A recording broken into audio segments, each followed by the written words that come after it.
Well, it's great to see all your smiling faces. Welcome back to One Sober to Another.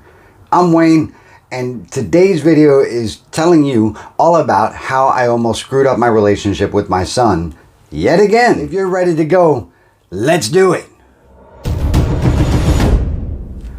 Sometimes in my alcoholism, I was a total a-hole. I mean, not sometimes, all the time. And it was always about me. What is going on in my life? What is being good for me?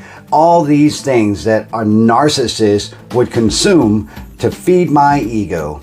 That's how my alcoholism was. And some of those character defects carry over into every single day.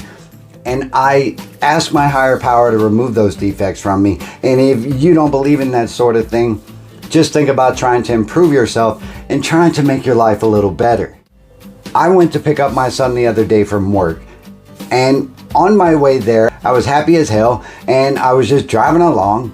I even had in my head the joke I planned to tell him when I arrived there. Everything was great, and then a switch just flipped, and I parked in the parking space, and somebody pulled next to me, and they parked so close to me that there was literally 2.5 inches for them to squeeze out, and it wasn't a small person, people. They scurried on out of their vehicle and nothing came out of it except for they just moved along and nobody said a word. So I thought everything was normal. I guess I was parked maybe just a little bit close to the line, and that aggravated my son because his boss was standing right outside and everything else, and he had just started this job in the first place. I didn't let him get a word out, but I immediately felt attacked when he gestured to me to back out, and like he was so disappointed that I parked the wrong way at his new job and that I automatically embarrassed him. This is what I was thinking in my head. So the narcissist in me was like, screw that, I came to pick this dude up. What the hell is he so mad about? So it just fueled, I guess, my rage from that point. And you know, I've had anger issues all my life. My alcoholism just disturbed that even more. When my son got in the car, he began to tell me, you know, that I was parked a little close to the line. I felt that, and my brain said that he was justifying the way the person parked next to me, and that just made me even more mad. You know what, screw it, I'm not even gonna pick you up anymore. And I told him that. I said, don't even worry about it. Don't even ask me for a ride. Mind you, people, he hadn't even said a word that would suggest that he felt that way in the first place. Just my narcissism and my egotistical brain and my alcoholic brain was telling me that he has trespassed against me because he's taken this person's side for parking like an asshole, and therefore, you gotta be an asshole too. That's exactly what I was doing. It was so immature and so out of place that it didn't make any sense. And I was angry for the next 45 minutes. We were driving along and my son was silent and everything else. And so I simply said to him, oh, we're gonna do the silent thing, huh? And he started to say another sentence and I was like, don't even worry about it.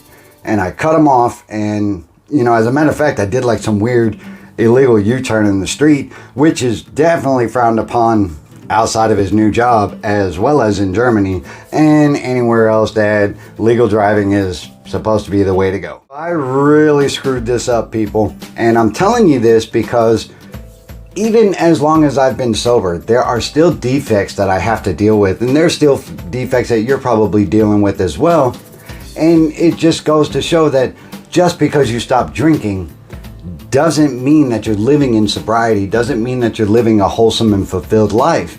There are things you got to work on a daily basis, and for me, you know, part of that is thinking everything's about me.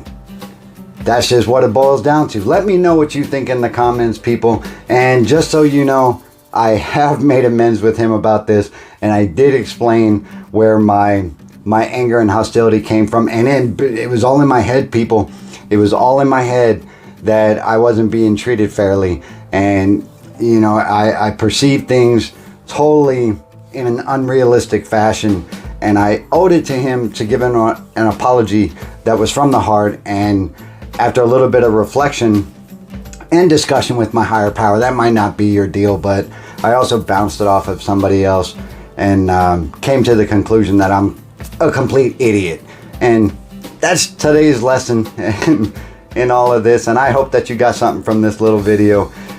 If you did, please give a thumbs up, keep this video in circulation, take a chance, subscribe to One Sober to Another, because this channel is all about helping people like you and helping people like me.